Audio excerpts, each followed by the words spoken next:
Hey everybody, what is going on? I hope you guys are all doing well, and welcome to another tutorial video. In this video, I'm going to be explaining to you guys how you can add or change the product weight to your products on Shopify. So let's get right into it.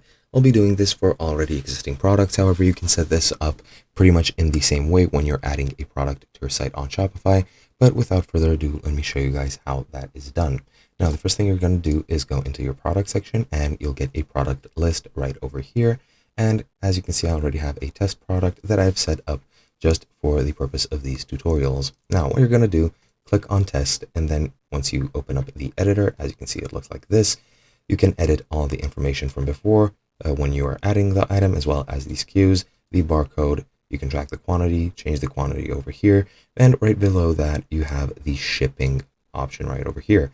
Now, for this, you need to make sure that this is a physical product is checked off, and then you can add a weight in whichever of these units you would like. You have pounds, ounces, kilograms, and grams.